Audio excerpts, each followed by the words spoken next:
ये 6 महीने की रात में भैरव महाराज विराजमान, ये काल भैरव। तो वहाँ पे भी तो काल भैरव बोला। काल भैरव बोलते हैं, बटक हर भैरव को काल भैरव ही बोलेंगे। ओम नमः शिवाय। शिवाय नमस्तुभ्यं ते लोकानां हिताय च यत्र ते पादपदं तत्र पुण्यम सनातनम। काल भैरव भगवान का प्राचीन धाम विराजमान है। यह मंदिर अपनी गहन आस्था, अद्भुत रहस्यों और प्राचीन किंवदंतियों के लिए दूर दूर तक प्रसिद्ध है।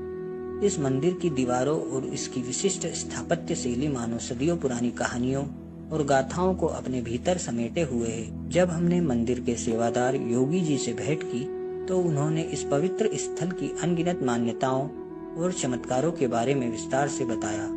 भक्तों का दृढ़ विश्वास है कि यहाँ सच्चे मन से दर्शन करने पर न केवल हर संकट दूर होता है, बल्कि साधक को एक विशेष आध्यात्मिक शक्ति भी प्राप्त होती है।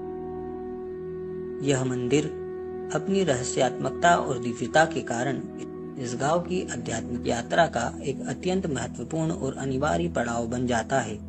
यहाँ का हर क्षण भक्ति और अलौकिकता से भरा हुआ प्रतीत होता है। ये 6 महीने की रात में भैरव महाराज विराजमान, यहाँ सारे ज्ञानमान 52 भैरव 64 जोगनी विराजमान है। अच्छा। गणेश जी कितने हैं, बिलट महाराज कितने हैं और शिव जी कितने हैं, इनकी जानकारी अलग है। ये 52 भैरव महाराज, क्योंकि 52 कुल के लोग इनको पूछते हैं तो उनको 52 भैरव। अच्छा। तो जो वास्तविकता में है तो काल है।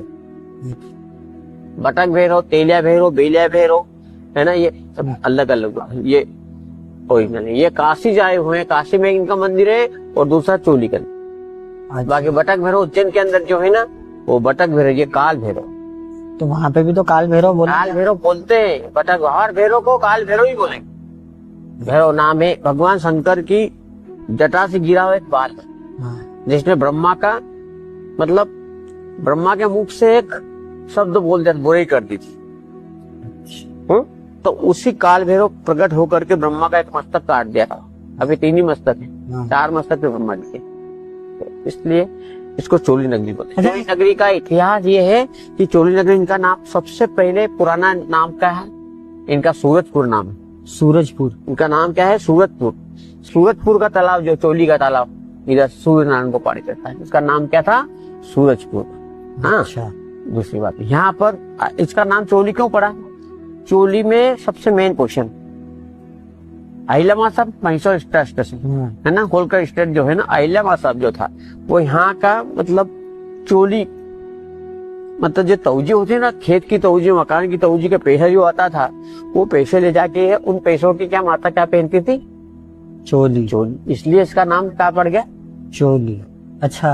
अहिल्याबाई, अहिल्या साहब चोली जो पहनती थी ना, चोली के पैसे से पहनती थी, इसके नाम से सूरजपुर का नाम क्या पड़ गया, चोली। चोली नगरी। अच्छा, मुझे ये बताइए, यहाँ के बारे में ऐसा बोला जाता है कि जैसे पश्चिम बंगाल में जो बंगाल है जादू टोने में फेमस है, तो मैं इसीलिए आया हूँ कि चोली आज कमजोर नहीं है। आज यहाँ पे भी मध्य प्रदेश का बंगाल बोला जाता है। बंगाल जाता है, इसको बोलते सिर्फ आधा हनुमान हो जाता तो ये आज भी बंगाली कहता है। महेश्वर तहसील के अंतर्गत मंडलेश्वर के समीप स्थित गांव चोली निसंदेह मध्य प्रदेश का बंगाल कहलाने योग्य है।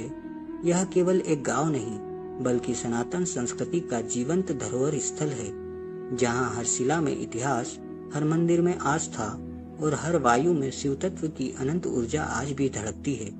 यह भूमि हमें हमारी जड़ों से जोड़ती है और यह एहसास कराती है कि हमारा अतीत केवल कहानियों में नहीं, बल्कि इन प्राचीन धरोहरों की सांसों में आज भी जीवित है। इसलिए आप भी समय निकालकर इस पावन धरा के दर्शन अवश्य करें।